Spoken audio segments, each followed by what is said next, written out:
Alright, hello again. We're in the, Kuno shack, I guess?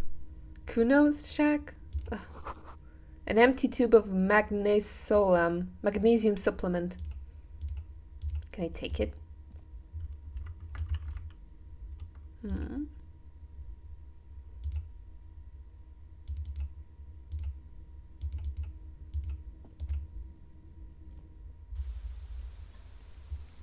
Oh. Oh. These barrels are half full of rainwater. Okay, let's get back in. A pig head. Ew. It didn't show up. Nothing showed up. A silver plate with traces of bone yellow powder. Be still, my beating heart. It's amphetamine. Sweet amphetamine. The lieutenant isn't studying the powder in the mirror. He's studying you.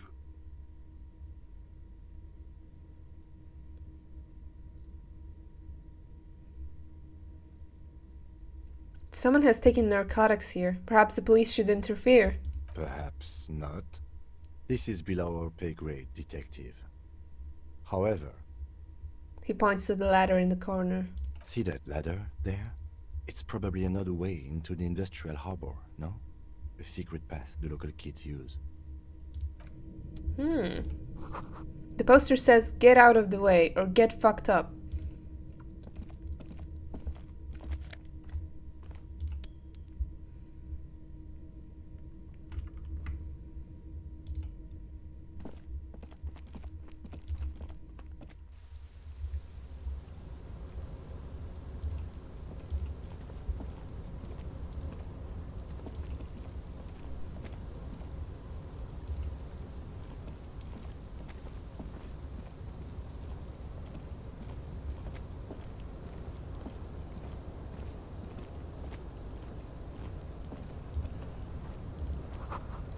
This doorway is going to collapse soon. Restoration pillars keep the ruins together. Postcard. I got a postcard. This postcard depicts an ill-advised residential area overlooking the Jamrock Quarter. 13-story buildings line the hillside like sarcophagi, an ominous fog already rising from behind. These are the last boom years. In 39, the project fails catastrophically, leaving behind an opiate and hepatitis B-infested slum.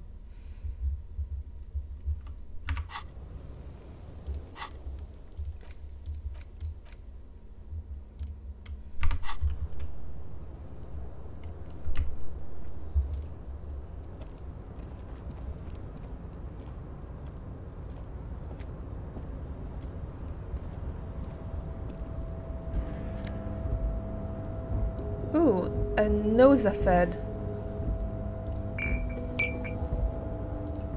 Got my health back.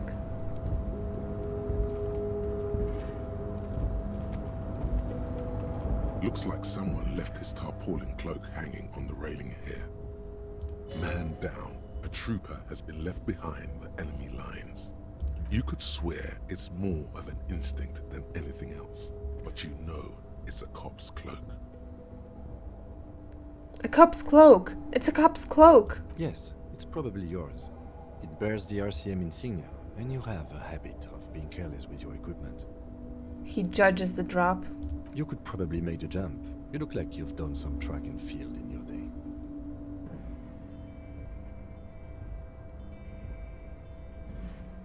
What exactly are we doing up here? What are we doing?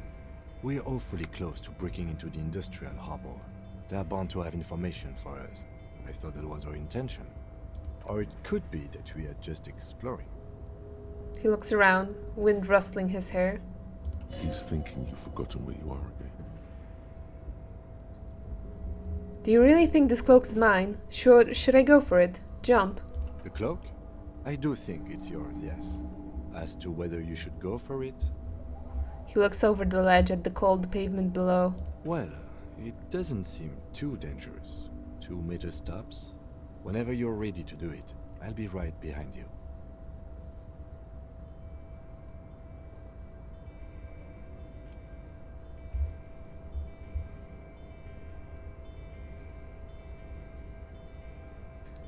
Look around. The wind is aggressive up here.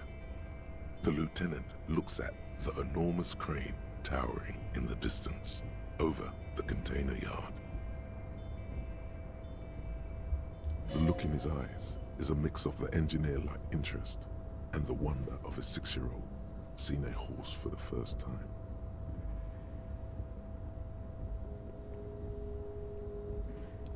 Motherfucker. Now that's a huge crane. Yes, that's one way of putting it. It's certainly an impressive achievement of engineering. But I digress. We were focusing on your cloak here. He looks at the sad piece of fabric flapping in the wind. Yeah, not right now.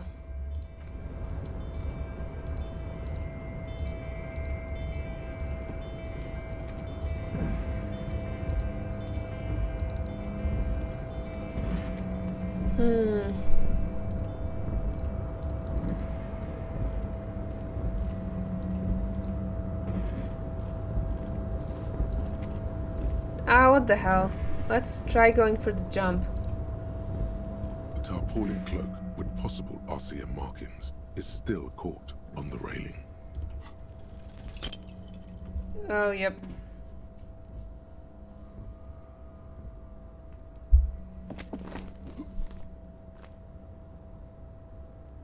Nope, no. That's still too high. What were you thinking? You're not a gymnast. You're a boxer. And you've climbed way too high up here. Right, I can't do it right now. I'll make the jump next time. Sure. Just be careful, okay? Looks like you almost strained a muscle there.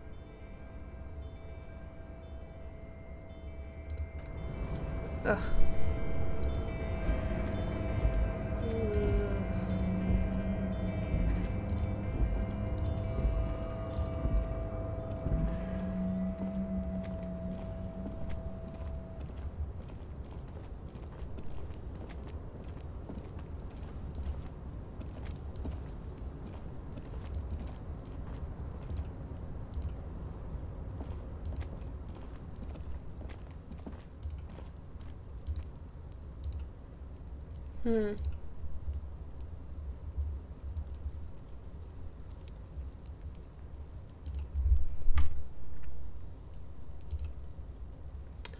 Interesting.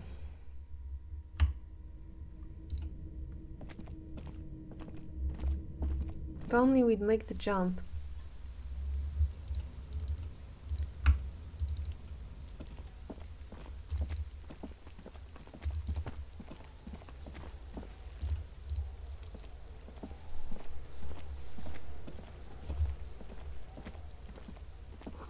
The letter R wears a crown. On the ribbon below, a light above descending. This trash container is locked. The sliding lid has a padlock that says, Whirling in rags. There's something in there, not necessarily connected to the case, but still. Why am I looking at you, trash container? You're just a trash container. The body is downwind from here. Maybe you prefer the smell of garbage to the smell of death. Keep the hunch to yourself. The lieutenant leans in to inspect the lock. How do we get the lock open? We could try using a pry bar. There's one in my motor carriage, Or, Lieutenant? Or we could ask for a key from the manager of the Whirling in Rags. He probably has one. Cool.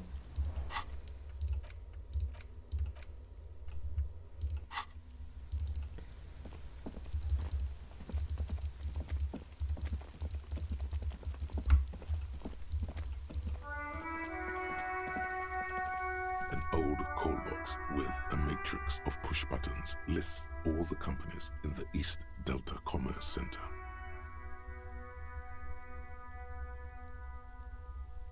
Let's call Whirling in Rags. Nothing happens after you ring the doorbell. They don't want to talk to you. off-key melody starts playing after you ring the doorbell. Then a woman picks up the receiver. Kuno, please stop calling here. Grown-ups don't have time for your stupid games. This is the police. Please open the door. Oh, I'm sorry, officer. I thought you were... There's a spot of static that overrides her words. But the doorbell is broken, and the bookstore shouldn't even be on the list anymore. So I can't help you. Please don't call here again. Thanks. A single beep indicates that the line has gone dead. What use will calling all those places be? Well, maybe not as of right now. Huh. We could get there later. Well, let's check out the bookstore.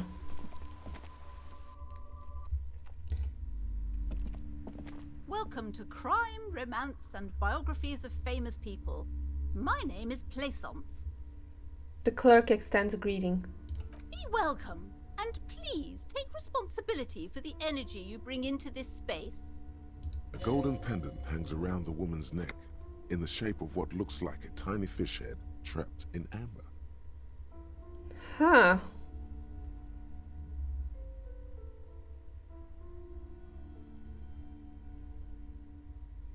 So are you the owner of the store? I am the proudest owner of our little shop of culture. Her voice, high-pitched, sounds familiar. You've talked to her before, through the doorbell. She has fine-tuned her voice to find the most welcoming approach for attracting new customers. It doesn't work. Your daughter is the one standing outside the store, right? Annette, yes, my daughter. I hope she wasn't slacking off again with her nose in science fiction. Tell me, was she at her post doing her job like a proper girl? Yes, of course. Wonderful! Did you talk to her? Yes. Great! On a scale of 1 to 10, how compelled were you to buy books after talking with her? Her opinion of her daughter depends on how well she lured you into the store. 10. She's certainly very polite and helpful. My precious, her dedication brings joy to my heart. If you have children, I hope they turn out as great as my Annette. Annette is quite the trooper. She's a great value add. Or maybe, let's say, the way you're handling her strikes me as wrong. Mind your own business, sir. In our society, people don't get to tell each other how to raise their children. It's none of your or anyone's business. Okay, let's change the subject. The woman before you scans the store, her shoulders rigid and tense. Every now and then, she nudges her glasses. The girl outside mentioned that this place is cursed. Cursed? Who said that? Annette? I will have a word with her. This place is not cursed. It has a robustly magnetic energy. Good for commercial activity. My business is thriving, sir. Doesn't feel like it's thriving. Feels ghostly. Farewell for now, book peddler.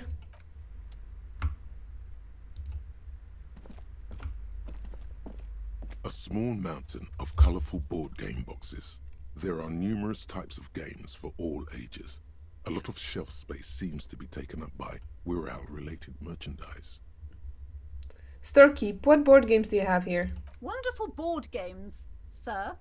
The Viticulturist is a classic for sure, or perhaps you'd like Archipelagos of Insulinda, a very educational game for those interested in geography. Raubritter is a fun game of economic competition, but can get quite intense after a while. We have games for the whole family. You can play with your children. Who are you going to play board games with? Do you have friends or family? Do I have friends? Look at the lieutenant. Are you actually friends? Or just colleagues thrown together by circumstance? Look at me. Or I don't feel as if I have any kids. Friends are technically like family. She fiddles with her pendant, thinking. For playing with friends, I'd recommend Suzerainty. It's a civilization building game where you build a civilization, then set off to brutally colonize and repress other civilizations. It'll cost 12 real. Leave. The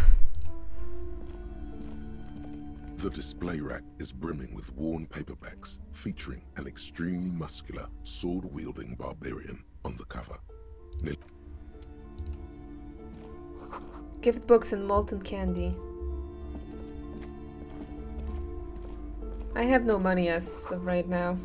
Old sports magazines, tucked away in a corner.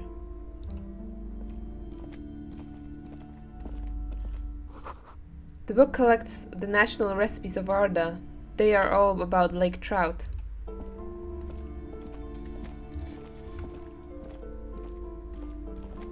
What's this?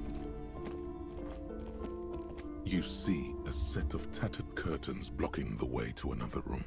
A strange cage-like trinket dangles from the curtains. Excuse me, officer. The back room is strictly for employees only. Pull open the curtains! Just as you're about to pull apart the curtains, the petrified voice of the shop owner cries out once more. Sir, don't touch that. I told you it's off limits for the customers. Her hand has closed around her pendant, her fingers nervously playing with the talisman. Parapsychologically speaking, we're dumb if you decide to open them. I won't be held responsible for the consequences. It's too dangerous. She looks away, mumbling. Why is everyone always messing with the curtains? Why can't they just buy books like normal people? This is about the curse. That's why you're afraid. No, it's just a storeroom for the employees, I told you. Now please step away from the curtains. Ma'am, this is different. I'm a police officer. I need to get in there. Why? It's not like anyone was killed there. She stops abruptly as her hand flies over her mouth, baffled by her own bluntness. I'm sorry, I don't mean to be so impolite. Just please don't go there. I can't allow that. You'll only make things worse and unleash the powers. Alright, I'll think about it for a while. Thank you. Let's just talk about this first, all right? There's no reason for you to venture into the unknown. What are you, a coward? Think about the marvelous adventures waiting for us on the other side. Lies. Rip them open, we say. There is something mysterious about the curtains. Be careful. You see a tattered set of curtains and a polyhedron-shaped cage-like trinket.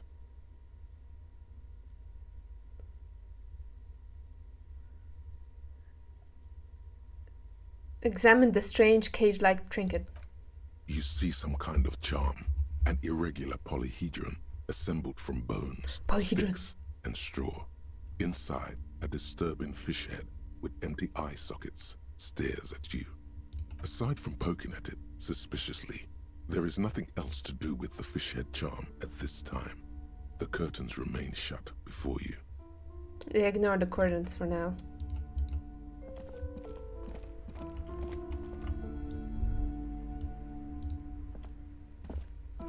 These shelves are overburdened with books from the same series. You see the name Dick Mullen over and over. Crime fiction is a disgrace, an asinine misrepresentation of the physical attributes of the arduous everyday work of actual police officers. These books greatly overstate the excitement of police work, glossing over how long it takes to actually follow up on leads and eliminate dead ends. What's more, they completely ignore the psychological hardships of year after year coming into contact with people during the worst days of their lives. Not a single mention of all the stress this work creates upon the officer's family. Detective fiction just doesn't tell the truth at all. Now, would you like a list of all the books found on the shelf? Oh god, no. Shelves filled to the brim with crime novels featuring the supposedly stalwart Vespertine detective, Dick Mullen. I'm leaving. A quaint picture book brochure, very colorful. Another boring book, just discarded here.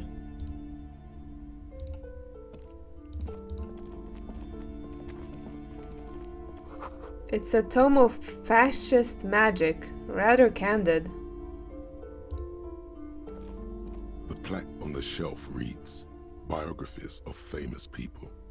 You see a large variety of names, none of which ring a bell.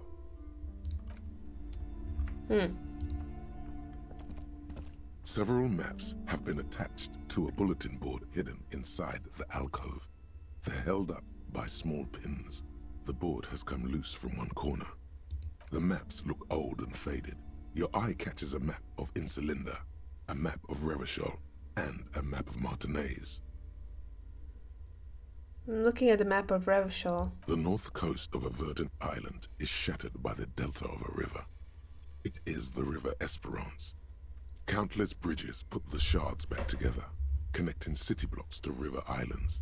La Delta says a great artificial heart in the center, teeming with life forms and construction. To the east, rolling hillsides, Le Jardin, Stella Marie, the suburbs of Saint-Baptiste, swallowed up into the megacity. They sound rich to you. This is Revachol East. And west of the river? Huron. It's somewhere to live. Not bad. Then there's Jamrock. It's bad. People shouldn't live there, but they do. Then Forberg. It's almost as bad, and much larger. Then Coal City. It's the worst. And Martinez? It's so small you can't even see it on the map. No, wait. There it is. North of Jamrock. The strip of coast next to the Greater Revachol Industrial Harbor. It looks downright despondent. It's almost Coal City, to be honest. No, Coal City is worse. A charred limb. Rain falls on its slick black streets. And then there's the burnt-out quarter in the heart of Jamrock. Is it cold in this bookstore? Or is it just you? No, this is somewhere to be.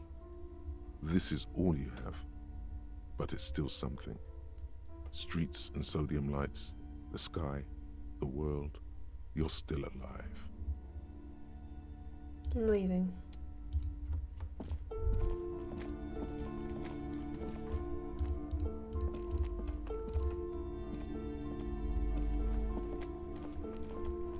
Hello again, esteemed officer, and welcome to Crime, Romance, and Biographies of Famous People. Why are you so uptight about those curtains? I just want to know what's on the other side. I already told you, it's just a storage room for employees. I don't understand why it's so important to you. Just let it go, officer. Go buy some goddamn books. You're supposed to be drawn to the books.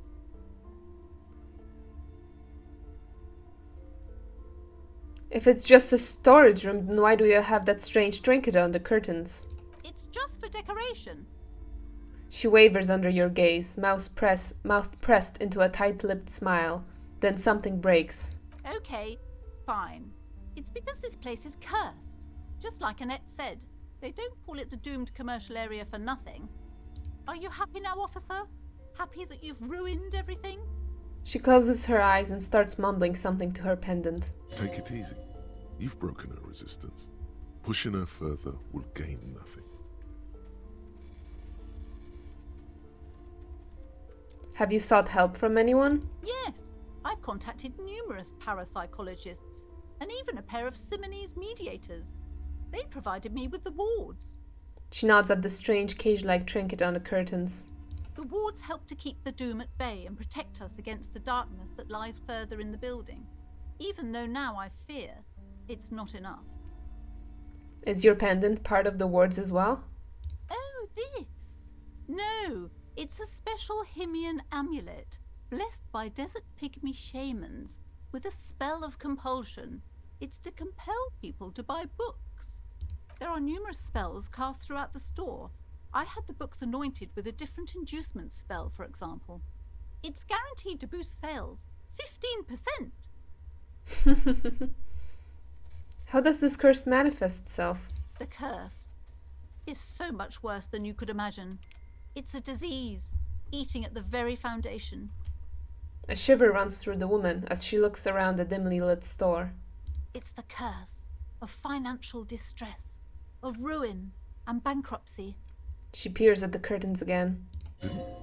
Didn't that curtain just move?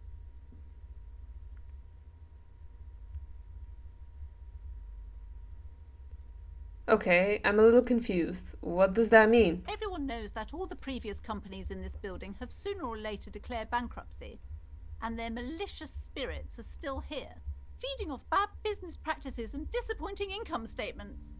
There's something wrong with this building, I can tell you. Ever since I arrived, I've sensed an eerie lingering presence, as if I was unwanted here.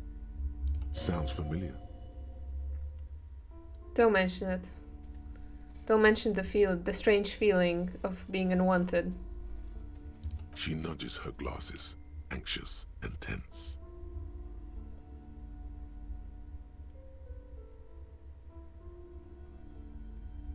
Would you like me to take the case? I could investigate, see if the curse is real. Most certainly not. I don't want anyone who's not familiar with the psychic arts to get involved in this mess. Stay away. Leave the spirits be, so they can return to their slumber. Psychic arts? Sounds right down our alley. Drama? Convince her to let you investigate the doomed. Gave smart-ass parenting advice. And +1, you're the master of psychic arts. Well, I can retry it. It's caused drama. I have. What does the low mean? Time to fire up the old lie machine. Ma'am, do you know how me and my partner are known to our colleagues back at the station? No. The storekeeper has crossed her arms. The lieutenant looks at you, waiting to see where this is going. You've got this. Just go with it. This is elegant. Crime bros. We're called crime bros, my partner and I. Wait, that's it? I don't want to say that. Stop being such a fussy prude. You can't convince her without lies. No, it's really stupid. The woman before you scans the store, her shoulders rigid and tense. Every now and then, she nudges her glasses.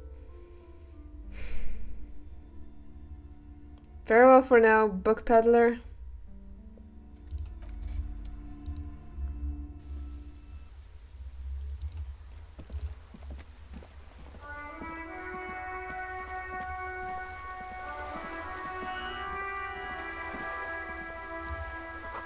To Cape Side Apts, Martinez Pier.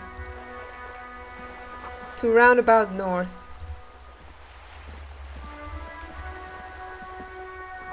The ad reads, broken window. Tibbs has windows. If you had a big bag in your hand, perhaps you could collect these bottles and sell them. This coin-operated viewer is facing south. The instruction manual says to insert 25 centimes and pull the handle while looking inside. Then... Nope. Oh, that's another one. This coin-operated viewer is facing southwest. Its coin slot is full of fossilized bubblegum, rendering the machine permanently inaccessible. Poor little viewer.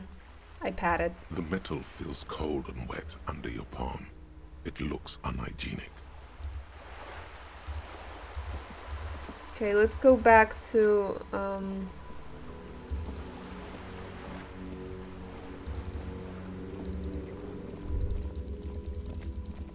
this place. The worn and beaten wooden planks of the bench do not look overly comforting. We can sit on benches after we've solved the murder. Let's go. You can revisit the bench if you ever need to pass the time when Lieutenant Kitsuragi is gone. Okay.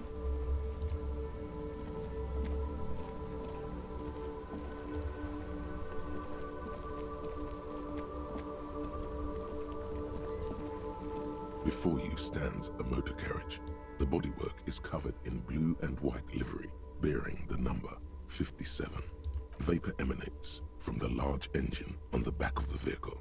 It hasn't had time to cool off yet.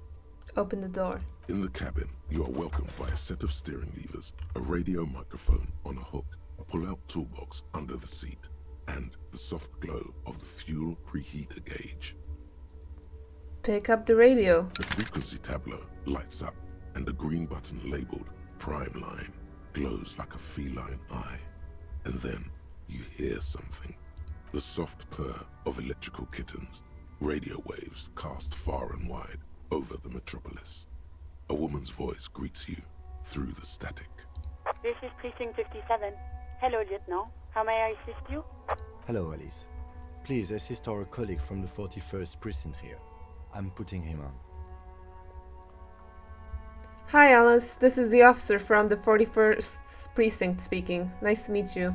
This is Officer Alice Demetri, Precinct 57. How may I assist you? I need you to connect me to a civilian, a Sylvie. She may have reported a murder. Of course. What is her number, officer? Kim, didn't Garte give you Sylvie's number? Yes, hold on. Her number is 005 1944 298. Received. Hold on, officer.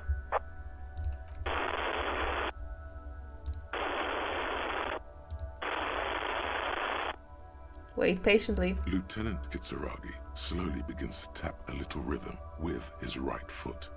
Quite a lot of time has passed.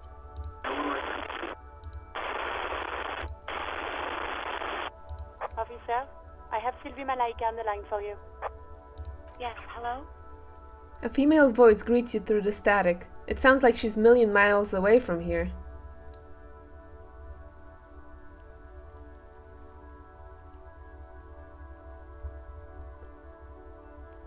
Hello, this is the police calling. I have some questions for you about your last days of work. Oh, right. Sure. Hello, officer. What can I do for you? You can hear resentment in her tone. She's not thrilled to be talking to you again. There is no resentment in her tone. She wants you to ask her out. No question about it. Oh my god.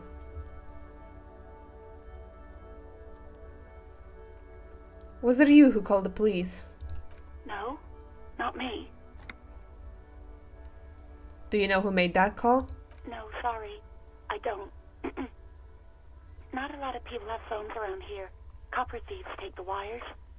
People don't have the money to have the cables put in again.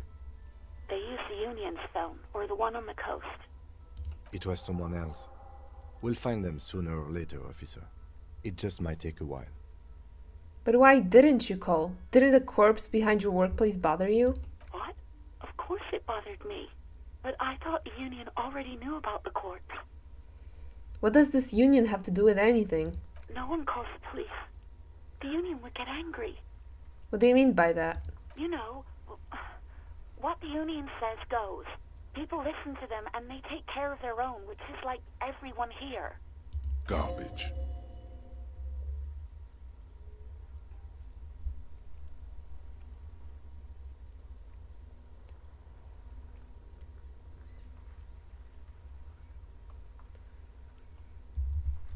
Wait. Kim. Is she speaking the truth? The union is the law around here? Legally, no. In reality, yes. Martinez is de facto policed by the dock workers' union. Words are not necessary to feel the lieutenant's discontent for the situation. Looks like there's a limit to my authority then. Mm-hmm. I see. Maybe there's something else you can tell me about. I don't know what to tell you, officer. I didn't call you because I didn't want to get in trouble with the others. With the Union. I'm sorry about that. Okay, next question. Yeah, go on. You quit your job at the Whirling. Why? You mean why did I leave the bar? Honestly, I'm not really comfortable discussing it with you, sir. Alright, I won't push you on this. Are you ever coming back to work? Maybe, I don't know.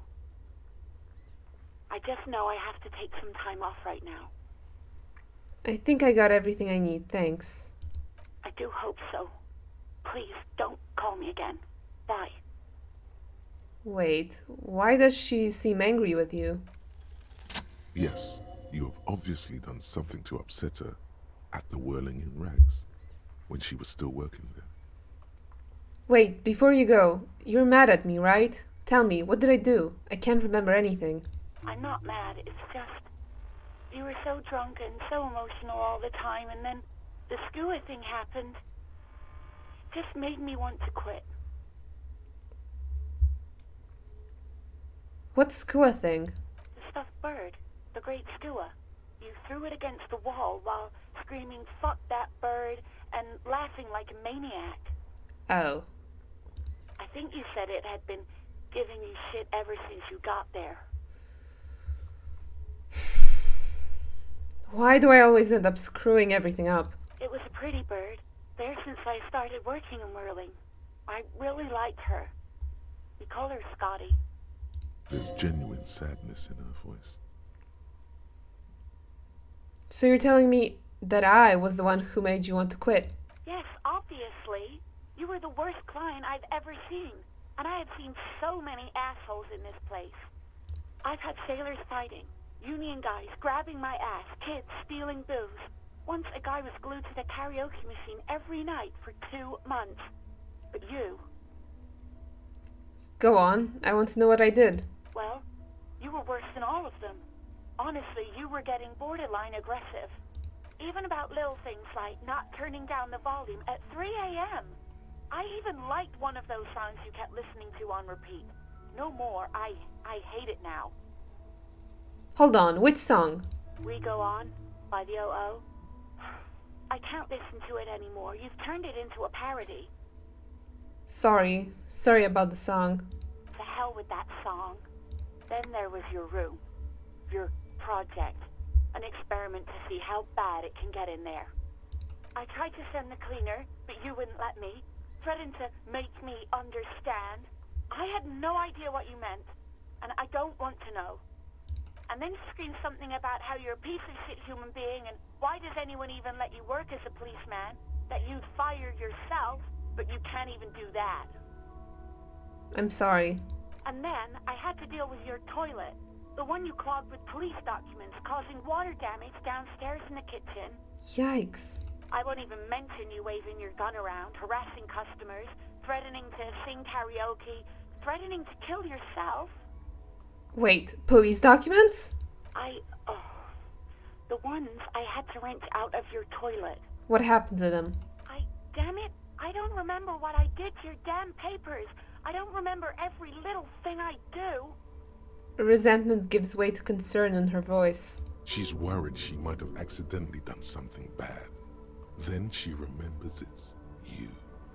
Especially when there's a hurricane loose. It's your fault for losing them, not mine.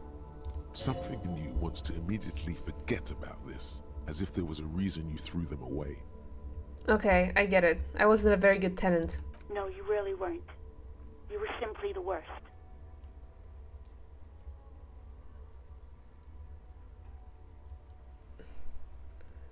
I don't even know what to say. God, I knew I shouldn't have brought it up. Just try not to call me again, and let's pretend it never happened. What else did I sing beside the OO? I'm looking for a song. Oh, all sorts of things. From disco, rock too. So much disco and rock. Maybe you can help me identify this one particular song. Which one would that be? One that was really sad. Sad? I think the one you mean is the smallest church in Saint-Saëns. Butchered that right up. Her voice carries a tone of disappointment. Interesting. You still have to find it, however. Right. Thank you for talking with me. Take care. You hear a sigh of relief on the other end of the radio. Wordless, the call breaks. Then, the already familiar voice. Anything else I can help you with, officer?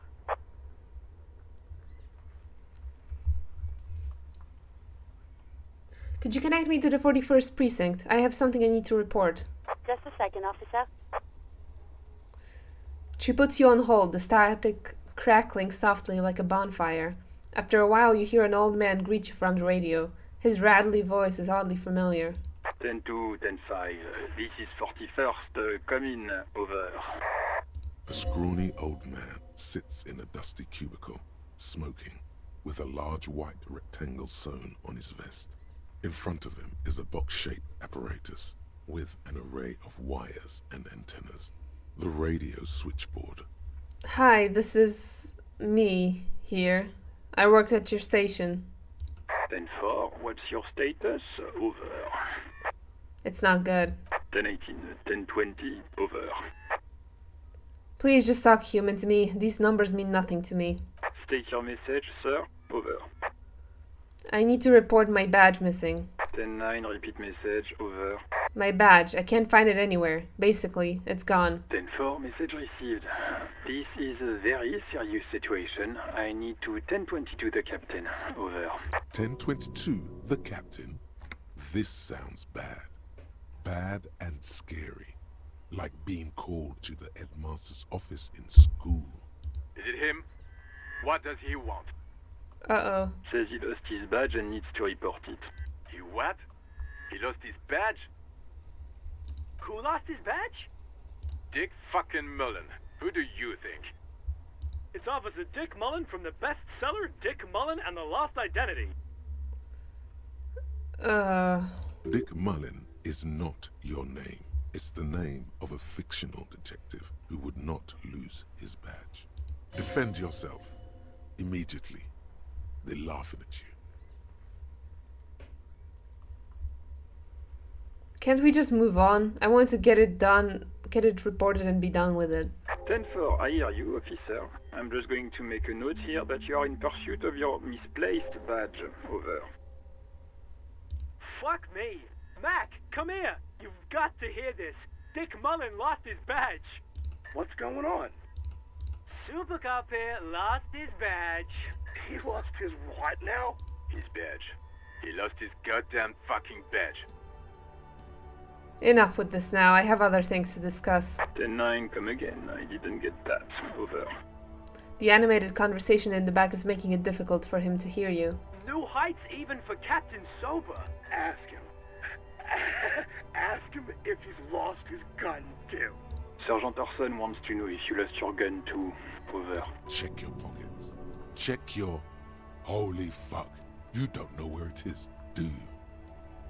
Oh god, it's not here. Okay, it's gone. Your gun is most definitely gone. Don't sweat it, Bratan. You don't need a gun to have fun. We can still have fun. It's not all over. Oh boy. 10-9, come in, officer. Did you get my question? We were wondering about your gun. Over. 10-1, you're breaking up. 10-9, repeat please. Over. 10-9, come in, officer. Over. Come in, officer. 10-9, repeat message please. Did you misplace your firearm? Over. Put the microphone back in its holder and quit the call. The silence is almost deafening after you flick off the switch, severing the connection. That did not go well. I guess the important thing is that you followed protocol and reported your lost items. Did we need anything else here? He looks around the cabin. Pull out the pull-out A toolbox. metallic drawer slides out from under the seat and clicks into place. The tools inside are neatly organized. Take what you need, officer. It's going to be a long case. I'm not protective of my tools, like some men are. He's clearly a little protective of his tools. But what can you do? Work is work.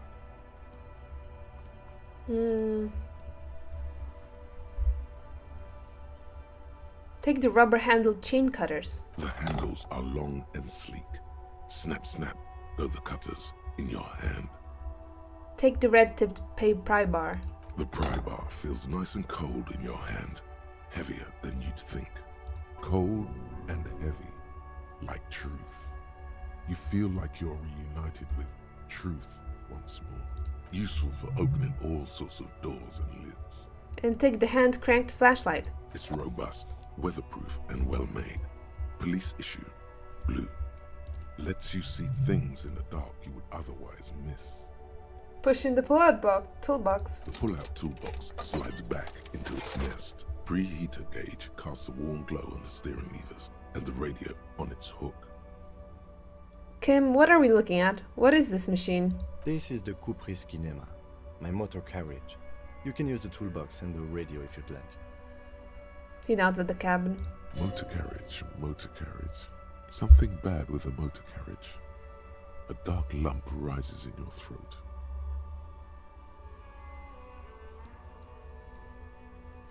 What is this sinking feeling I have with the words motor carriage? Nothing. It's probably nothing. Forget I brought it up. Please proceed with the carefree lollygagging. Can we turn it on and drive somewhere? No, I'm afraid not. We have a murder case on our hands, remember? Okay.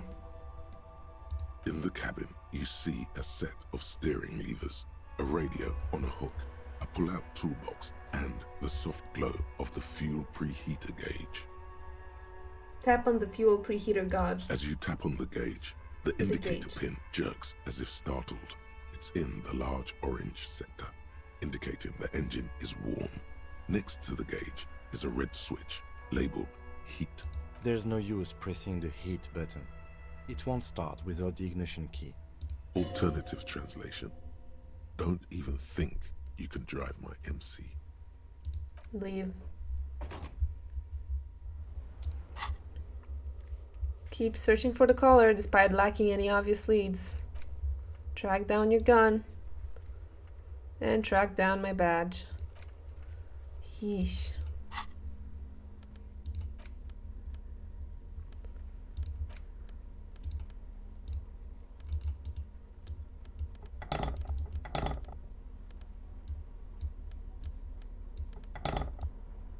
Alright.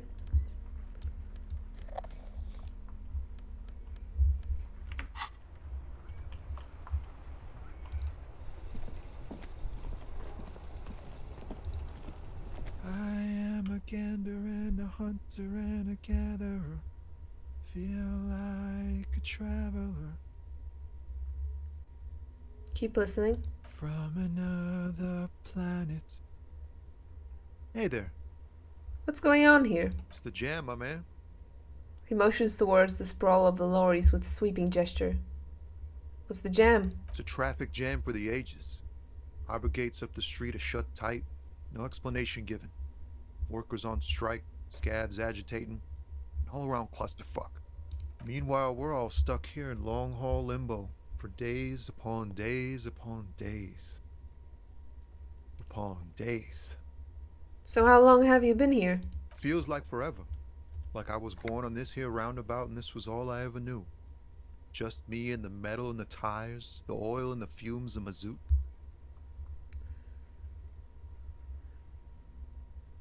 Extravagantly phrased, but I can roll with it. Yeah, imagine. It's been a whole week already. He Behind snickers. the laugh, however, a touch of sorrow. So tell me, what do you need? Got any smokes on you? Nope, don't smoke. He nods towards the big lorry behind him. Some of the other drivers do, though. There's still a few around, waiting for the jam to disperse.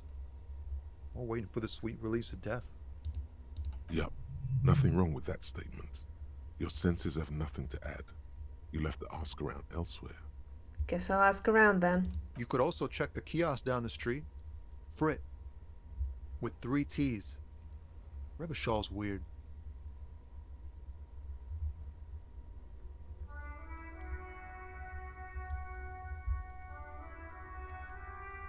Know anything about the dead man? The one hanging behind the hostel there? He ain't one of us drivers. I know that. All accounted for. Otherwise, I haven't really asked about that. Been wasting time right here. Keep him busy. Busy? With what? Analyzing the fundamental structural and psychological conditions of being stranded in the midst of a sea of motor lorries and their sad, despondent chauffeurs. And your conclusion? A sense of surprise there ain't more bodies hanging from more trees.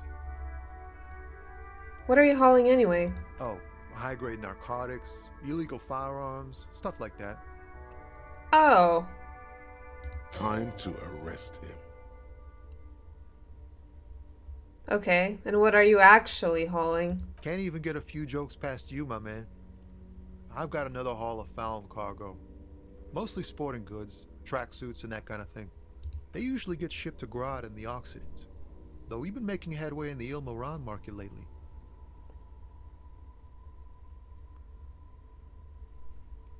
Could I get one of those found tracksuits you're hauling? We're pals and all, But I can't just freely hand out the merchandise. The bosses won't be happy.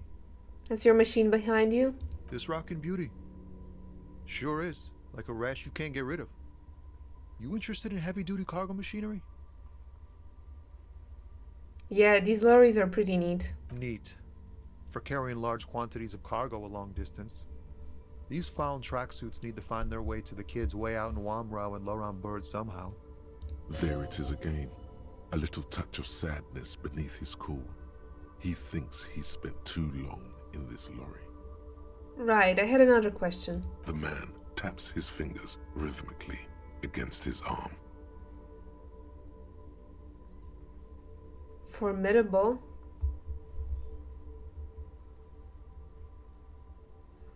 What do I see in his eyes? In his eyes, an unfamiliar longing. Flecks of brown and gold. Familiar? How? It's hard to say.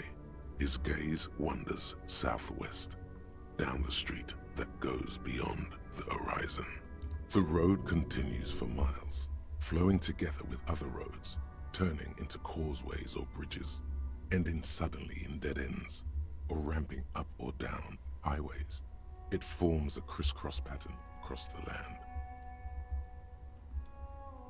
Where does it lead? Above the Jamrock Quarter, in the form of a raised motorway, and then the never-ending sprawl of Forburg, high above buildings, new and old, the air filled with the rumble of motor engines. Further. To the old south, to the farthest outskirts of Revachol, through the checkered fields of farmland, upstream to the river Esperance, past Montmartin, the border approaches. Blink rapidly. The road disappears. It is but a mirage.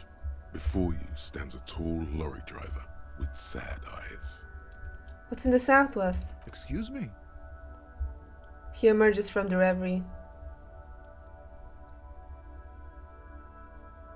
Hell, I get longing. I felt something similar since I woke up. Man, I don't know what to say. Not much anyone can do. There's no helping in absence, you know. I miss my family. They're all I have. My wife, second kid on the way, waiting all the way in Diora. And here I am stuck in this shit, so far from home. What's it like to miss someone? What's it like? Good. And bad. An ache that brings you joy. I think of them a lot. I dream up these silly scenarios in great detail of living with them. It comforts me. What about you, Copman? You missing someone? Is that what it is? This feeling? No, it's scarier than that. You're pursued by a hunter, smelling of apricots and sorrow, and the past. No, I feel hunted. Hunted? By what? By a shadowy figure known only to me as the ex-something. An ex-wife? Oh, my health? The pain burns in your chest, radiating. A crown of arteries on fire. Oh.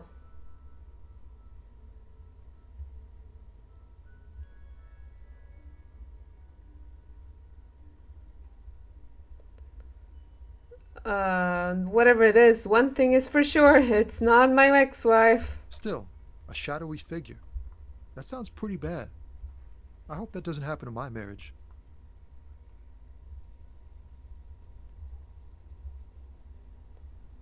Yeah, my thing has nothing to do with marriage. Sure, man, if you say so. But look, man, thanks for this. It's good to talk to someone. I know it wasn't easy to ask, so I hope you find your way through your own troubles. Tell me more about this strike. It's like whatever's going on over at the docks. Workers got a blockade set up, making demands, no way in or out. What's the union demanding? Some pretty wild stuff, I hear. Like a giant new power crane in half the company? I forget what exactly. Good on them, I guess. I've heard talk there's a company rep in town, too. Like a strike negotiator type. They'd know what's up. Precise demands and so on. Ah, yes, from the Wild Pines. We'll meet her soon enough, I'm sure. What do you think the company wants? They want to keep that money flowing in, my man. Ka-ching. Anything else I should know? Anything else? Yeah, this ain't really my area of expertise. I just do my job and get paid. I have things to do and places to be. All of us do. All of who? Us lorry drivers. Camionneurs. You still hang around here waiting for this mess to end. Most have scurried off somewhere to get drunk or high. Or laid. Not that I blame them, really. Not you? Not my thing. Chasing transient pleasures is a drag these days. I prefer the examined life now. Thinking, reflecting, observing. He glances down the road towards the horizon, a glint of something in his eyes. What's better than chasing transient pleasures? The more transient, the better. When one's ended, you can get onto the next one. I'm good for now. Good talk. Don't be a stranger. He gives a salute with 2 fingers.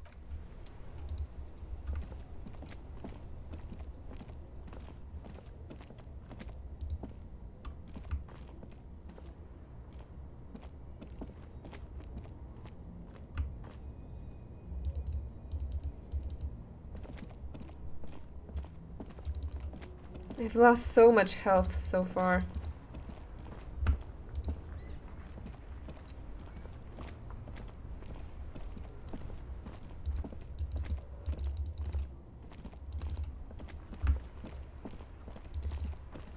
Yeah, let's get back in.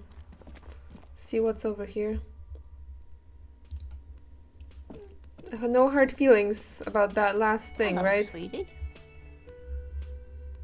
The elderly woman turns to you with a smile. Wait, who's Sweetie? Who's Sweetie? Why, you are, officer. I'm no Sweetie. Look at me. You're a handsome man, officer, with your mustache and your chiseled jaw and that silly dimple on your chin.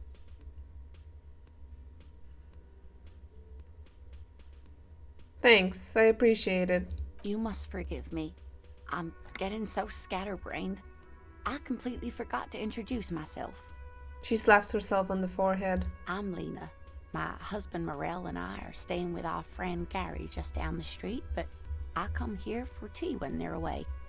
Her eyes glitter over the rims of her glasses as she looks up, smiling. This Lena is wacky enough for the motley crew. Hire her on the spot.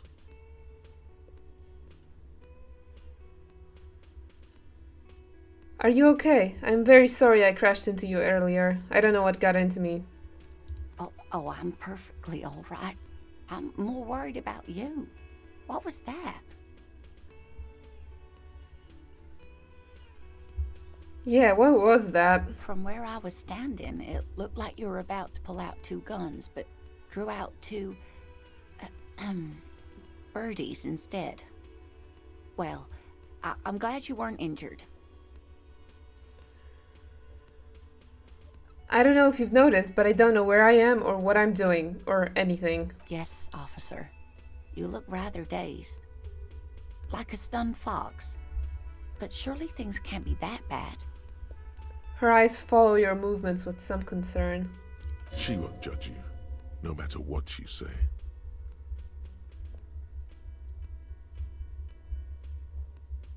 I drank so hard I forgot literally everything. Oh my. You know where we are, right? With the Whirling in Rags cafeteria. It was on my keys. That's right. And where is the Whirling in Rags cafeteria itself located? In Revachol? Yes, indeed. We are in the fine city of Revachol. Honestly, I don't know diddly squat about Revachol. What kind of place is this? How would I even begin to tell you? Revachol is the most beautiful city in the world. We're fortunate to be here, you and I. I haven't seen very many other cities personally, but everyone says so. Revachol is a rare jewel. This city used to rule the world, though it has seen better days. There's a pause as she studies your expression.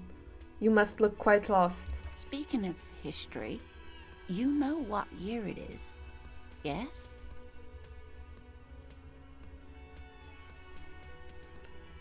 It's the spring of 51. That's right, dear. How splendid. Here, take this pen. Knowledge should always be rewarded. Oh my god! Her relief is palpable. She was getting pretty worried about you there, but now she relaxes her shoulders. I can tell that this is taxing for you, so I'll just ask one more question. What regime are we living under? What mode of government?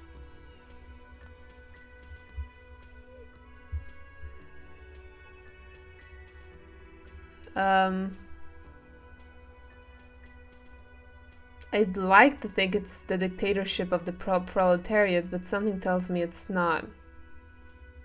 Or maybe...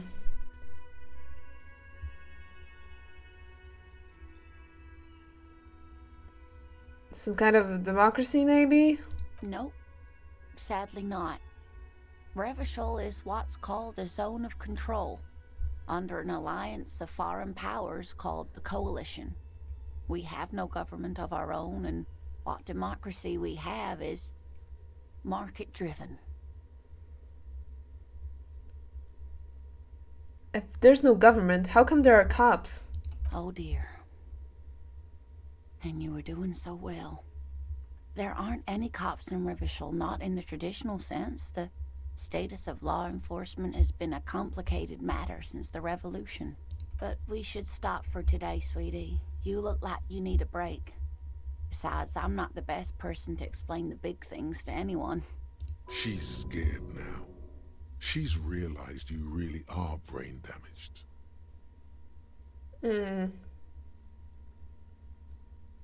Who could tell me more? Someone more educated in sweeping matters. Maybe you should ask. She turns to the lieutenant. No. I'm not an encyclopedia. I won't be a guide either. I'm a detective. Of course. Then I don't know. Someone rich, maybe? Wealthy people are educated. Though I don't know where you would find a wealthy person in Martinez.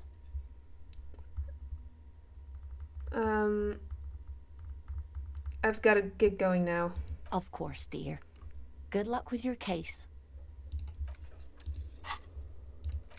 Get reality low down. Rich people are educated. A pen. Very cool.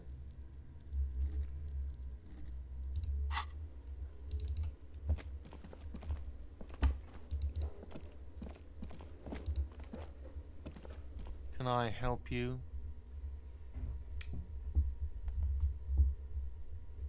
I've seen something here at the Whirling, Garte. I think I need to talk about. What thing? I saw a sign that said the mess hall is reserved for the Union. Yes, not the whole damn Union, thank God. Just the nastiest and loudest faction. He tosses his head in disdain. They come here in the evenings. Dumb, unruly types. Think they're big shit. But they're good customers. They place big orders and always pay on time. He hates the Union, but grudgingly recognizes its power over him. So he's directing his frustration at you instead. Retaliate. It's a shame you've got to suck up to the Union to stay afloat. I don't know if that's a good thing to say. Let it go. You're above grey juice baiting. We should find out who this Lord faction is, occupying the booth. Loudness means talkative, and we need info. How do we find them? We don't. We have to wait. They'll show up sooner or later. Men get hungry, even striking men. If not today, then they'll be here tomorrow. Garte, I saw a sign that said I couldn't go into the kitchen. Why can't I go into the kitchen? What are you, a cook now? That's none of your business. I have a search warrant. No, you don't. You better believe it. Okay, how did you know? If you had a warrant, you'd be shoving it in my face right now. He crosses his arms. Besides, the RCM doesn't do search warrants. I know the law. You'll just have to wait for the kitchen to open. If you have to get in there, which you don't. You do realize you can just go into the kitchen at 1300 hours. No need for superstar charm or Sambo-style antics here. Sambo is an acronym for Samaran boxing. Graceful martial arts stuff. Sambo style implies stealth, cleverness, and cool. Just letting you know. There's something else I want to ask about. What? By the way, you should come back to this thing-based questionnaire if you see anything interesting in the Whirling later. Is the trash container out back yours? Mine? No, it belongs to the Whirling in Rags. Thank you for clearing that up. Why do you keep the container locked? Why? To keep the hobos and drunks out. That's why. And the neighbors too. They put their trash there and they don't pay for the garbage company. I thought as much. And are you the only party with access to the trash container? Well, yes. Us and the garbage disposal company. It seems a little callous, doesn't it? Something stirs in you. No, it doesn't. Nothing stirs in me, and it isn't callous, it's common sense. Okay then. Maybe you're callous yourself. We need those keys. What do you need them for? It concerns the case. Please cooperate. Just bring them back once you're done, please. By the way, I'm going to sing karaoke here. Absolutely out of the question. You wait and see, cafeteria manager. Absolutely in the question. First we find a sad banger. Then we sing this place to shit. So about the money I owe. Yes, have you got it? How much do I owe you again? A lot. For the room and broken window, 100 real. Actually, let's talk about something else. Like what? I was really enjoying talking about the money you owe me. Goodbye. Oh wait, I can go into the kitchen now. Can I? It's 13. Yes? I wanted to talk about you. Me? Yes, you. I don't see how my life is pertinent to the investigation. Come on, Lieutenant, open up a little. If you insist. What do you want to know? You're wearing glasses. That's correct. That makes him a binoclard. Completely uncocked material, if you say so yourself. I'm not gonna call him a bino. Glasses are cool. Are they? They are mostly just cumbersome. You could use a good, normal pair yourself. You don't look like... okay, that's kinda nasty. Tell me a secret about yourself. No.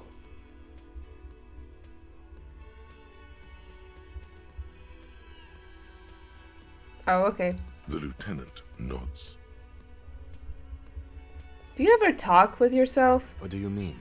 You know, when you're thinking. Do you ever have conversations with, like, your brain? I have no idea what you're talking about. So you're saying your brain never just chimes in with advice or warnings or anything? I can't say that it does, no. When I need to think, I just use my notebook. The lieutenant produces his small blue notebook and idly thumbs through a few pages. That's where his conversations with himself take place. You're super lucid, yet psychedelic. You don't need office supplies to connect to your nervous system. You're special. That's all for now. Good. Let's change the subject.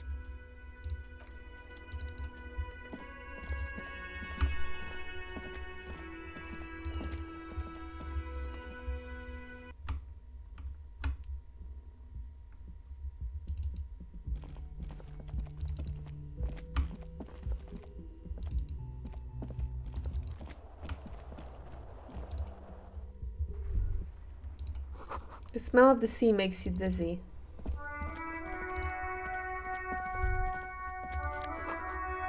A gust of briny wine wind washes over you.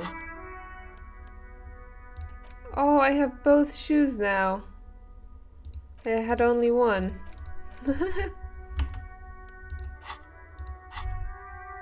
Great. There they both are. Two identical shoes. Both copiously green and indiscriminately snakeskin. Reunited on your feet. Wait, these do not look like normal cop shoes. It's pretty clear a normal cop is not what you are. How do they fit? Good. They're balanced. Comfy. Feels like the only good thing about you right now, truth be told. Yeesh.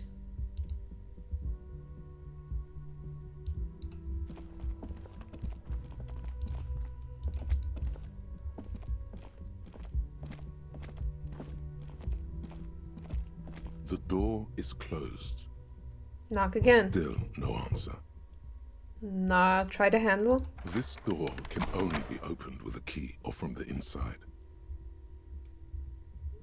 Leave.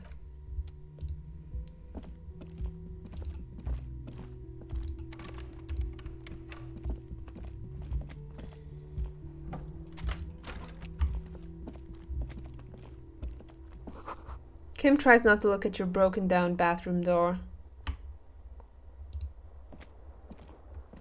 The bed is cold and not particularly inviting, but it's yours. The sheets look awful. The option to go to sleep becomes available every night after 9 p.m. No time to rest yet.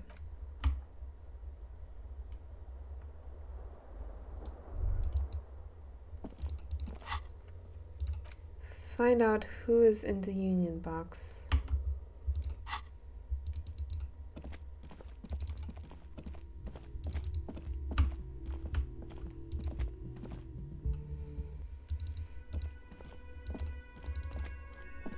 There we go.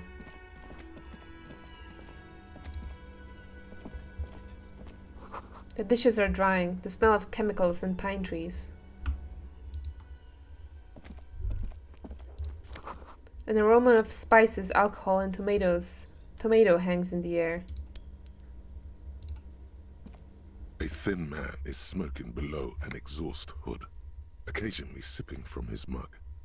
This must be the Whirling's cook. As you step in, he nods toward the table and says something in a completely foreign language. The only words you can make out are Gorący and Kubek. Gorący kubek! Ej, on gada po polsku! He speaks in Polish! Awesome! It must be his name. Gorący. Gorący Kubek. Sounds representative. Hello, sir. Good time for a few questions. The man puts his cup down and replies something, his left hand drawing arcs in the air. You've got some impressive pots here. He smiles and bangs his ladle against each of his pots in turn. I don't think I need anything else. Stay masculine. You see a heavy steel door with a prominent dimple lock. It's painted blue. You immediately feel drawn to the color. Blue is for mystery. I wonder where this door leads. You do? It's a door in the back of the kitchen. Why do you care where it leads? Out of duty, we may find something pertinent to the investigation. Yes, I suppose it's worth seeing if we can get in. Just to be thorough, as a side investigation. The door in the main investigation will merge into a stereo investigation. If you say so. Gart is the person to ask about this. The cafeteria manager. I bet it's closed. No use trying to push it open.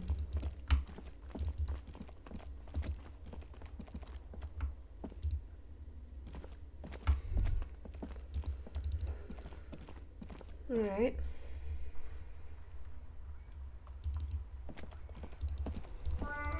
Anything else to say? I can't believe it's snowing again.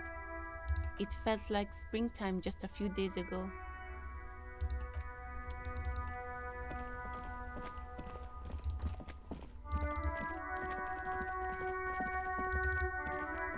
Are the kids gone yet? Nope. They're still doing their thing.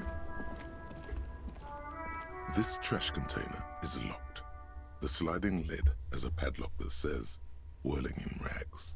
Open the padlock with the key. With a well-oiled crack, the lock pops open. It should now be possible to simply raise the lid. Don't.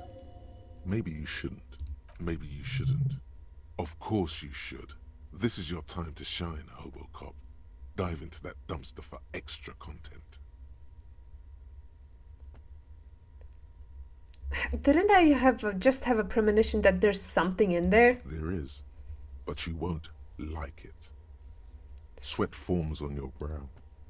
Your hand is still on the lid. Open the lid. The smell of rotten food rises to greet you. You see soggy cartons, dirty rags, and organic waste.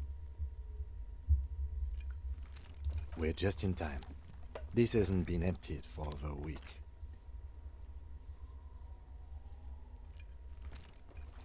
Look under the boxes for carton. You see milk, an egg rest with one broken egg in it, some pasta wrapper.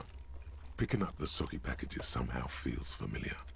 A box falls into pieces in your hands. Batiste Soleil cereal. There are plastic pasta packages below, and turbo noodles. Nothing of note, however. Pick at the rags. Among the threadbare kitchen towels, something catches your eye. A pair of denim trousers. Grab them! As the legs of the slime-covered jeans begin to unspool from the garbage, a rank corpse smell fills the air. The victim's clothes? Cadaverine odor is faint. If these belong to the deceased, they were removed when he was still in the early stages of decay. Drop them in here, officer. The lieutenant produces a black plastic bag marked as evidence from his pocket. Guitar marked blue jeans. Pockets empty or emptied. He wore them with a belt, too. A white belt. The loops appear stretched, but... He looks into the container. The belt is missing. That's it. Do you see anything else in there? I have another bag here. Something slimy catches your eye. Reach for it! A drab, long-sleeved shirt, olive-colored, appears from the food waste, dripping with pus. Bag the shirt. This is a military-type overgarment. No label or serial number. This is the kind of rib-knit shirt that's worn over light armor to conceal it in an urban scenario. Anything more? The rest of the rags are just kitchen variety waste. Just garbage. That's all, I think. All right. We should go to Gart again and ask if he knows who put the clothes in the trash.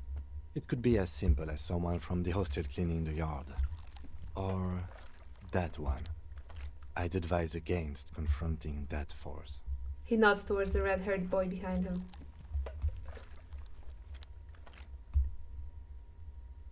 Yeah, we need to ask the kids who put them there. The fuck's he on about, kids? You hear that, Kuno? He thinks you're an infant or something. See? You think someone from the Whirling might have been involved, maybe? Not really. All we know is the victim's clothes are in the trash. The lid was locked, and his establishment had the key. It's just a small loose thread. Okay. The lieutenant nods, then looks back into the trash container. Search the food waste. It's just organic waste, cold and slimy on your hands. Apple and potato peels, mostly. Unidentified sludge, and the occasional chicken bone thrown in for good measure. But hey, nothing. It's nothing. Nothing more to see here. What's this? What? A blue piece of plastic sticks out from the apple peels. It's shiny. Looks like the corner of something. Pick it out. Something larger. A clipboard. A blue plastic clipboard with moist papers hanging from it. They look badly damaged, but you can still make out forms and notes, written in a man's handwriting. Officer, is that your paperwork? No, it can't be. Yes, it is. Look. This plastic has the RCM street grid on it. You even got an autopsy form. A miserable-looking slip of paper sticks to the board. If you don't mind my asking, how could you have let your paperwork end up in the trash?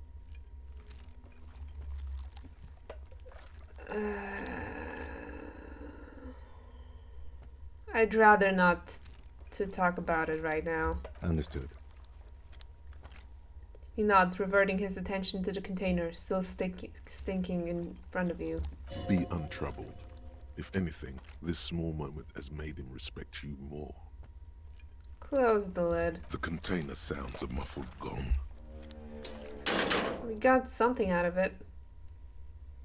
That's one thing off the list. I think we got it all.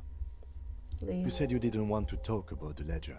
However, now that you have it back, it would not hurt to start taking notes on the case. Officially.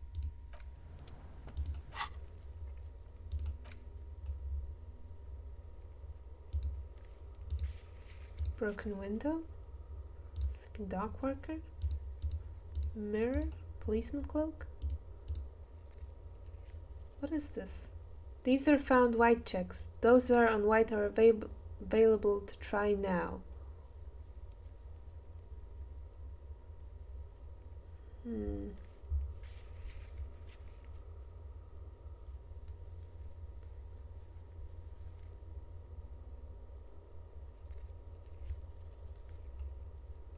Tasks. Explore the Whirling secret passages. Who put the clothes in the trash? Ask Kuno and Garte. Read your ledger and name the case. This case needs an official name. Go to your inventory and interact with the damaged ledger to give it one. Finding the right line may take some time.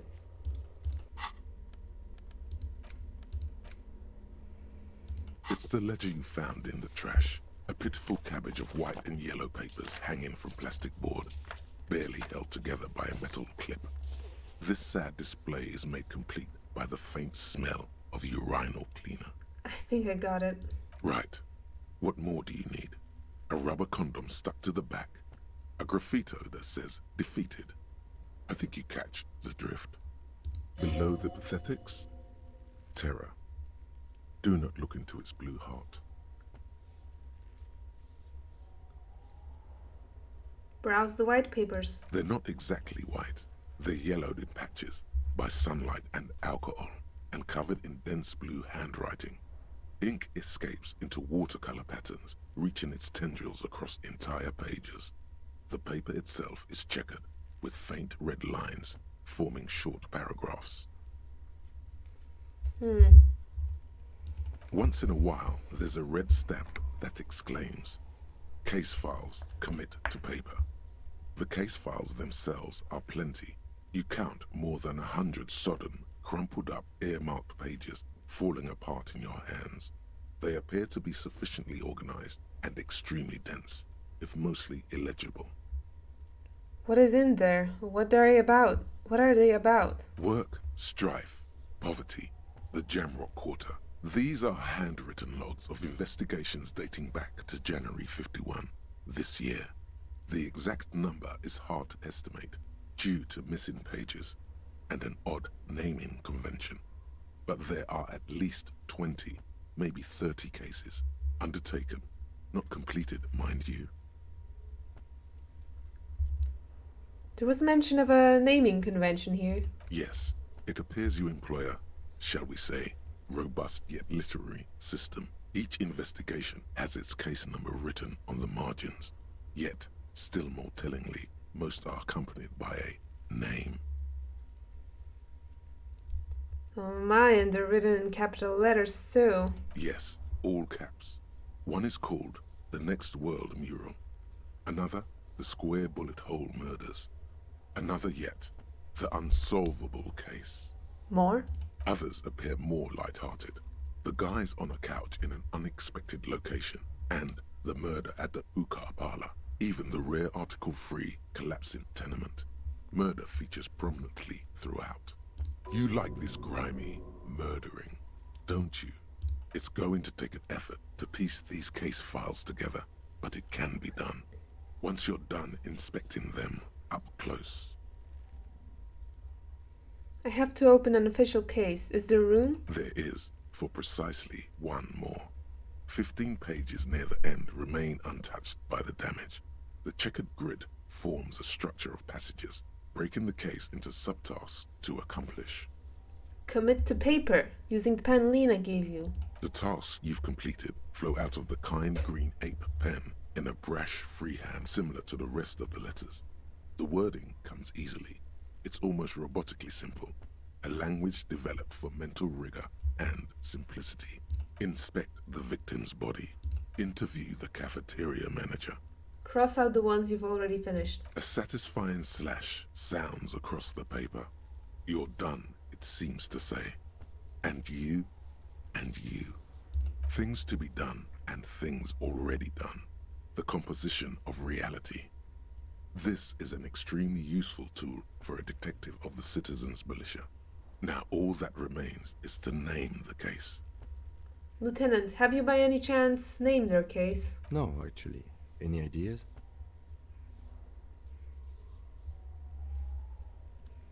The Hanged Man? Great. That's great. That's actually what I was thinking too. The Hanged Man. Good, strong name. We have a very good name for the case now. I'm going to start calling it the Hanged Man. It's good we sorted this out. I'm done inspecting these. You don't exactly close them, so much as distance yourself from the smelly papers. They're a little further from your nose now. Browse the yellow papers. In the back, you see thin, translucent copy of paper. Some neon yellow, some bright red, all covered in boxes, like marching armies. These look like official forms, waiting to be filled out. What types of forms are there? 3. The topmost are misconduct fines. The middle ones are station calls.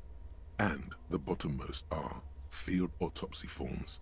Each is easy enough to make sense of.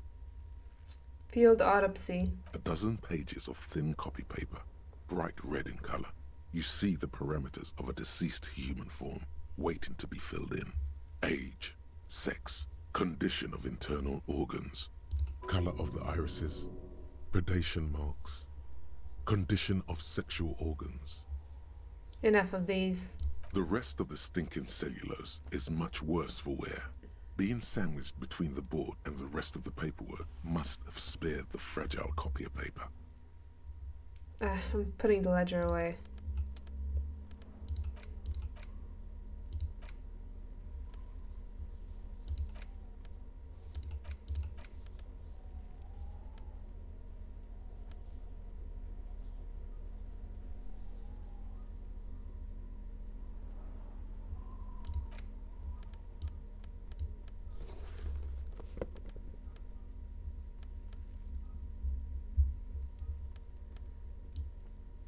Look at me go with that nasty white tank top.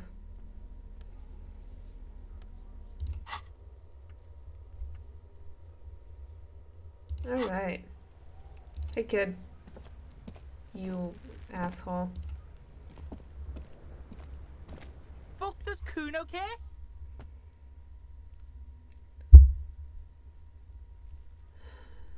Kuno, I found your shack. You found Kuno's secret door to Kuno's secret shack. It was closed for 5,000 years. How the fuck did you get in? I pushed the panels aside, Kuno. And then what? You fucking there? You fucking Kuno's kingdom? He's trying to fuck at you again, Kuno!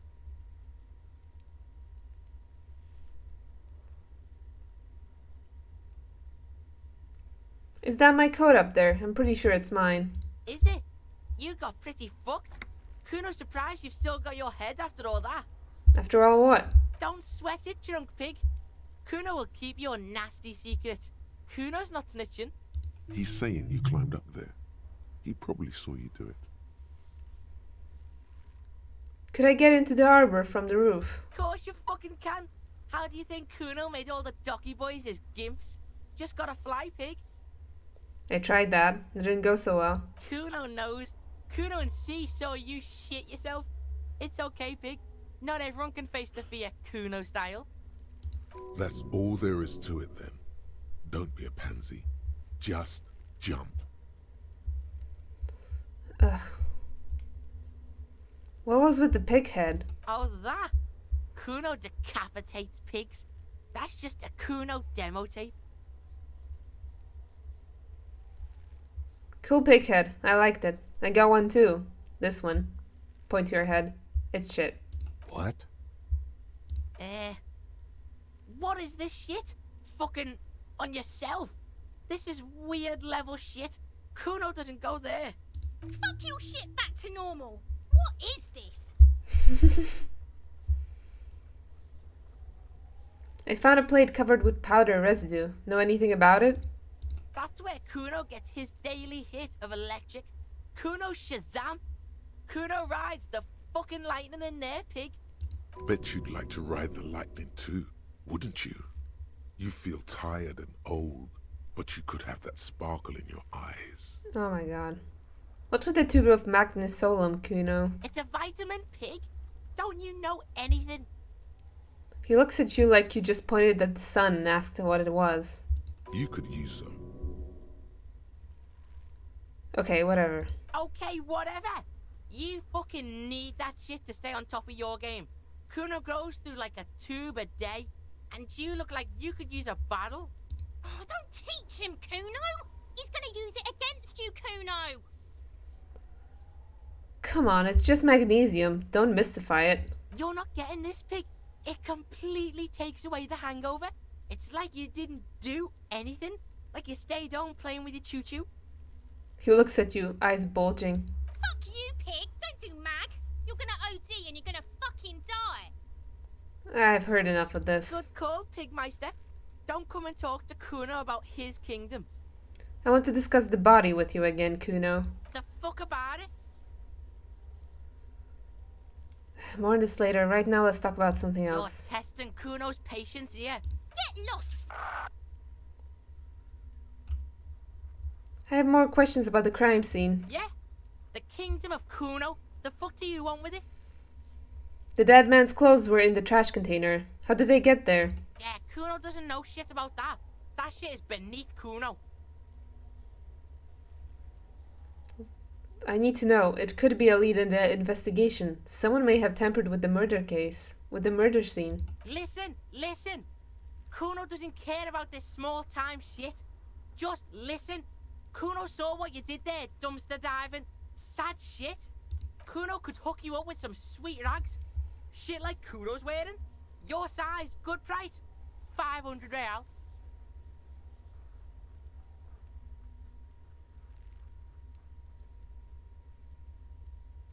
Wait, I asked you what happened to his clothes. You must have seen them lying around. Look, Kuno ain't seen shit lying around. Except for that up there. Now you want performance gear or not, Grandpa? The lieutenant remains silent, but his expression couldn't say, "I told you so," any louder. Kuno, you don't know anything about the tampering I'm investigating, and I already have pants. Whatever. Kuno was trying to help you, but you're too fat for fouling anyway, pig. I was wondering about that trash container. Don't be wondering about Kuno's shit, pig.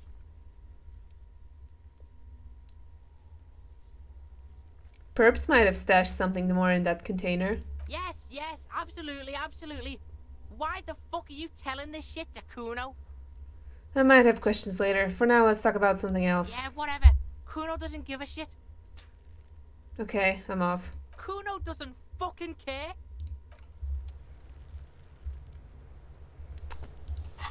Alright. Ask Garte.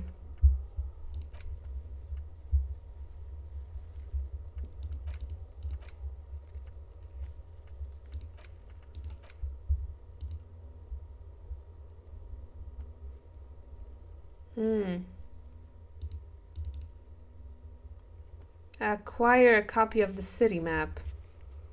That could be useful. Very useful. But I have like $4. Or reals, I guess.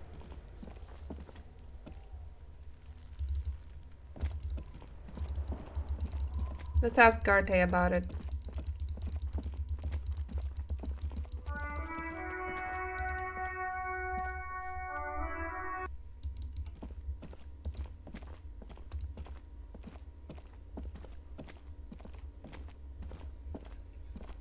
can I help you? Here's your trash container key. Thanks. I hope you found what you were looking for. Found the victim's clothes. How strange. I certainly didn't put them there. Could someone on your staff have put them there? Sylvie had the keys before I got here, and I can vouch for her. I can vouch for all my staff. None of us would tamper with the crime scene. Who else has keys to the trash container? The trash collection service, CS Municipal. I don't see why they would put anything in the trash, though. Ah, the elusive CS Municipal. I doubt we'll be able to track down who was sent here last and when. This will have to be one of those little threats that solves itself down the road. On Clinton Street, near the Boogie Street Diamond, a small truck rattles down an alleyway. It stops by a rusted trash container. Two men, their faces rough and swollen, jump out. They look at the container, despondently. CSM is written on their backs. Thank you anyway. Thanks. Let's talk about something else. Yes? Garte, I saw another thing at the Whirling. Another thing. Great. I love those. There's a mysterious blue steel door in the back of the kitchen. Oh, yes, that door, sure. There's nothing mysterious about it. It's just a door. Do you know what's behind it? Do you have... No, I don't have a key. I don't know how to get there. And I don't care either. It's not like I've been wondering about it for 10 years. It's just a frit warehouse, probably. Or some boring storage space with a bunch of old junk and dust. Junk and dust. He runs his finger across the counter to check for dirt. He's attempting to maintain an air of indifference. It's absolutely not convincing. I think you'd like to know what's back there. Fine, okay, a little. But my job doesn't leave me time for wondering about one locked door in one of the cafeterias I manage. So I haven't opened it. I have cleaned the whole place 100 times over, though, after the animals. And I haven't found a key, so good luck with that. Alright. Yes? Goodbye. Who else has unauthorized access to Whirling trash? Find this person and you'll know who tampered with the scene. It may take a while. Great. Great, great, great, great.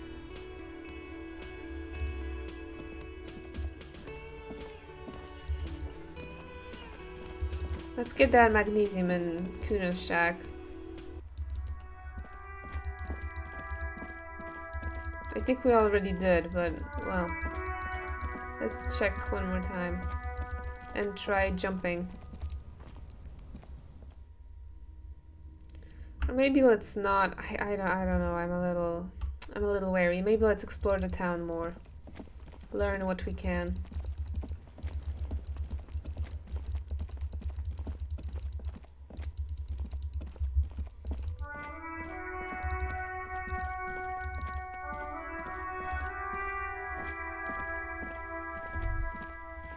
Hello again, sir.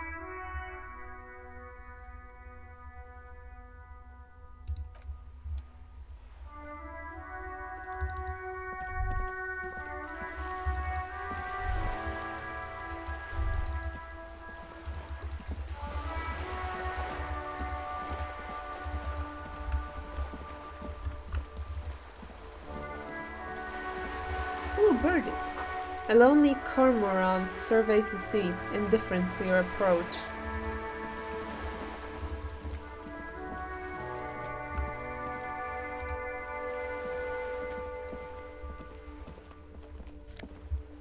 Ooh, signal blue naval coat. Of course.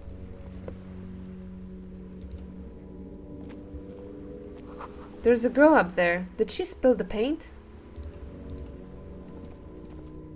The streets will flow red once more. A great torrent rushing down Rue d'Espérance. You wait and see.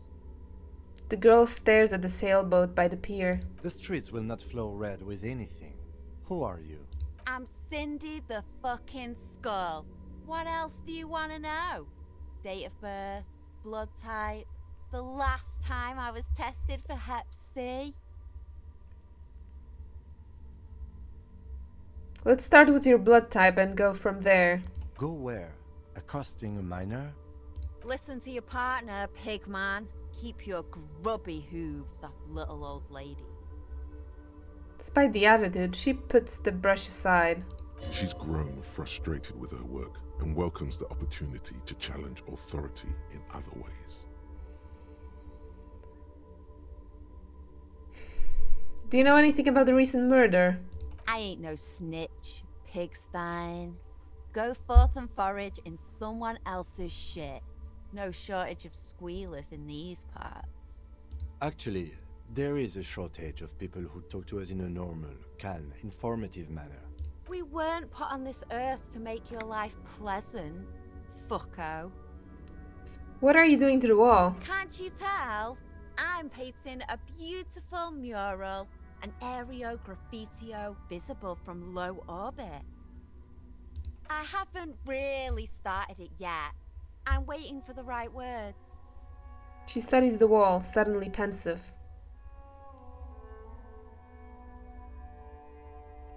So you don't know what to write? Have you ever tried your hand at graffitio?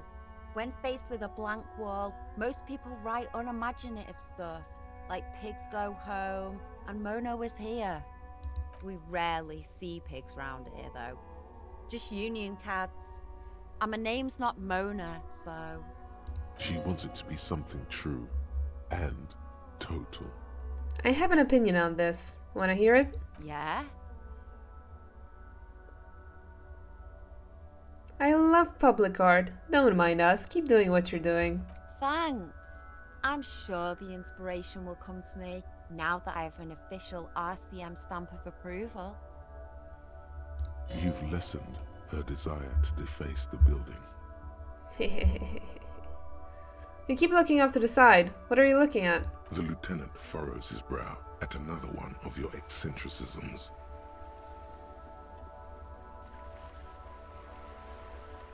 She nods disdainfully towards the woman performing maintenance at the boat docked next to the pier.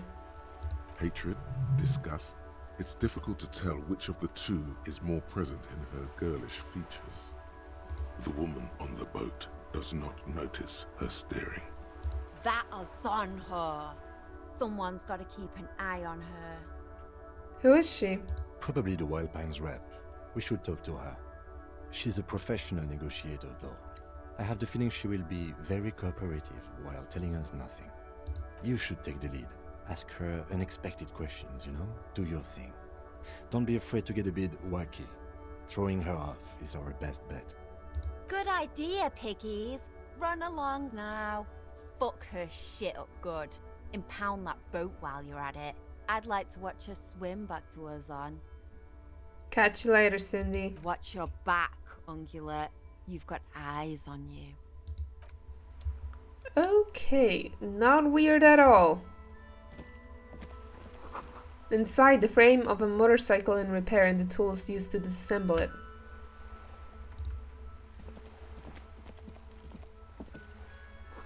Cape Side Apartments.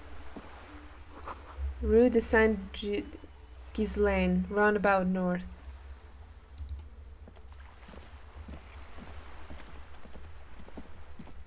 A sturdy metal door guards the southwest entrance to the apartment building. It's locked. Knock. The door rattles against your knuckles, but there's no response. Knock again. The door rattles again, but this time you hear an elderly woman's voice calling out from inside. Stop banging on the door. I'm not letting any more strangers inside. Hold on, who am I speaking to? Doesn't matter who I am. Now go on, get out of here. This is the police. Open the door. The police? Everyone knows the police don't come round here. The hallway echoes with her cackle. Please, but I'm not joking. No, I already told you. I won't be responsible for any more strangers getting into the building. Go check the backyard door. Maybe someone there will. She trails off, leaving the sentence unfinished. Leave. I doubt that's gonna do much. Looks like there was more construction here once, decades ago. Actually...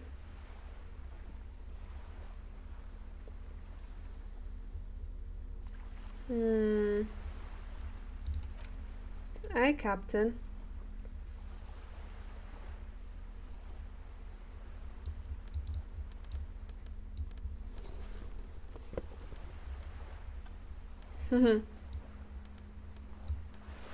Halogen watermarks. Sure, let's wear the cloak. I look like a dumbass. Kim, don't say anything.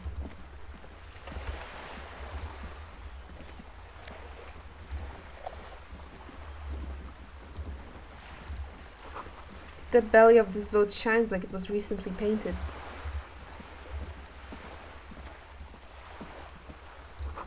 Docking reserved for residents of Rue de Saint-Ghislain, 33A. Your room in the Whirling isn't much bigger than this sloop. A striking woman leans against the cabin top of her sailing boat, smiling as you approach. Her green raincoat glistens with droplets. A silk scarf is tied around her throat. Good afternoon, officers. I'm Joyce. She extends her hand in greeting. Joyce L. Messier. I represent the board of Wild Pines, the owners of the harbour. You gentlemen must be from the RCM. She steps closer and holds out her hand over the railing. What gave us away? Nothing, honestly. I've said it to every drunk in town, and you're the first one who's responded. What is implied here? That you're a drunk? Shake her hand. I'm glad to see you here. Her grip is tight and cold. I was dispatched to handle a strike, not a lynching. Anything I can do to assist the RCM in this matter, I will, gladly. That is good to hear, madame. My colleague will take the lead on this interview. I should let you know that he is recovering from an unusual medical episode. Very unusual. But I can assure you of his ultimate competency. How interesting. I wish you a swift recovery. In the meanwhile, you have my full cooperation, and the full cooperation of the Wild Pines group. It's hard to get a read on her precise disposition, but she appears helpful.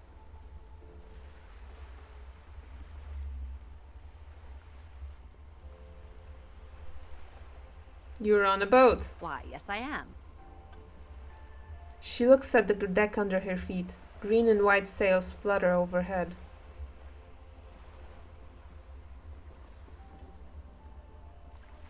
Not a lot of people on boats, are there? Of course there are.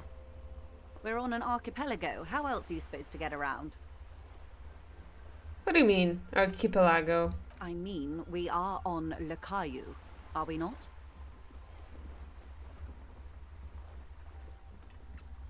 Still, I haven't seen anyone else sail a boat around here. I haven't seen anyone else drive a souped-up Capri Kenema motor carriage either.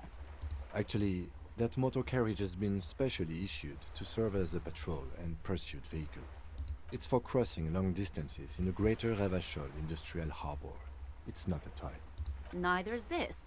A toy, I mean. It's a machine for crossing long distances in the Bay of Revachol, between the city and the islands. She's having a good time arguing against the law. Too good, perhaps. Does she have a name? The boat? No. It is called Cordelati 19 because that's the type of sloop it is. The word "it" feels strange.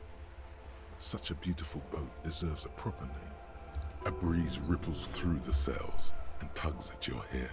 Below, the sleek, fish-like shape of the hull parts the water. Beneath that, a resounding darkness. You're reminded of something. Or someone. Cool, but your boat really needs a name. Okay. How about Cordelati 19? Why? She taps on the side of the boat. It makes a hollow sound. Because it was manufactured in Revachol East by a company called Cordelati, and its hull is 19 paces long. How about Dolores? Why Dolores? I just like the name for some reason. Well, it means nothing to me. I think I'll stick with the factory name. But thank you for the suggestion. How do you like it? My sloop? I like it a lot. It's the eel's hips, baby. I'm enjoying this part of the interview. It has so little to do with the murder we're investigating. I really do, the lieutenant thinks. Is she thrown off yet? He's looking at the woman, assessing her. Do you have a license for this boat? Officer, I assure you I'm a highly qualified pleasure craft operator. The crowns of her teeth are porcelain, white as the boat's hull as she smiles. Qualified pleasure craft operator. So charming. Where's the damn license?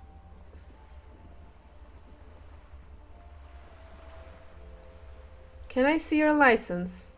I just renewed its safety inspection last month, officers. It is completely seaworthy. In fact, it's taken part in not one, but two insulindic regattas. Even finished once. What happened the other time? The other time, I would have finished the race were it not for an urgent work matter, much like the one I'm on now. That's good enough for me. Why wouldn't it be? This is Revachol, Wayfarer Act and all. Anyone can drive a boat. I think I have a handle on the boat thing. Good. She takes a sip of her thermal cup.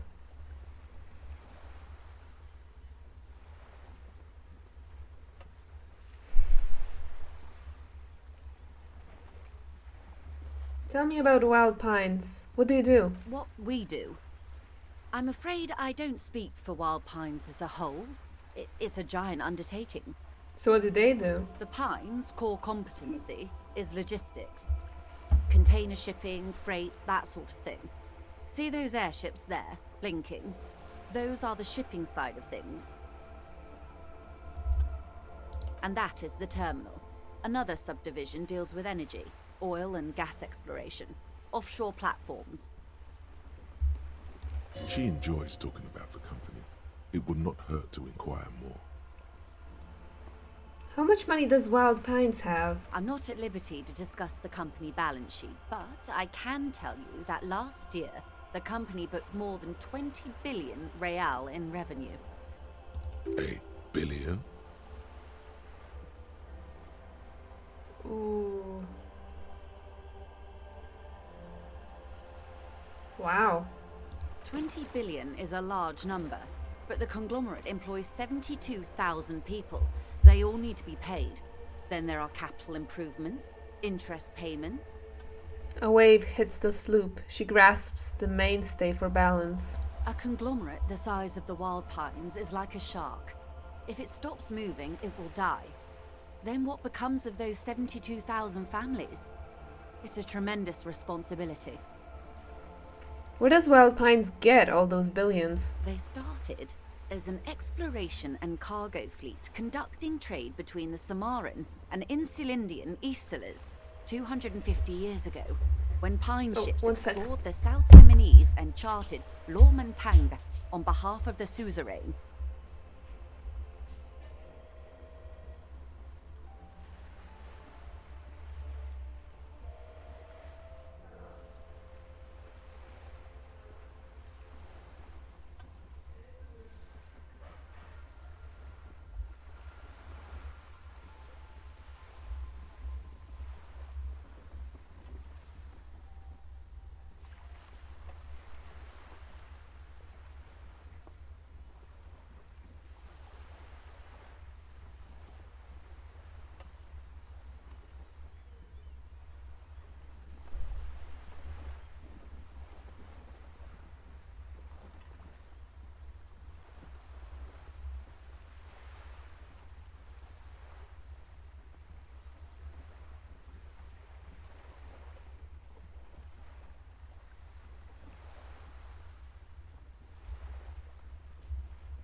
Well,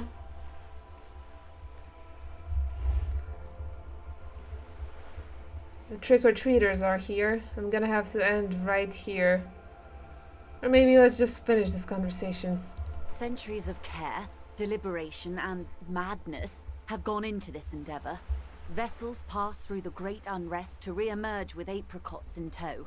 The logic of the system is totalizing. It's taken everything from its employees to build it.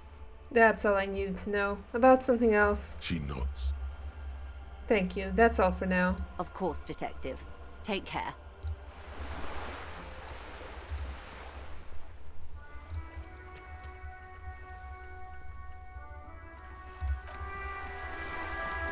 Alright. That's it for now. Bye.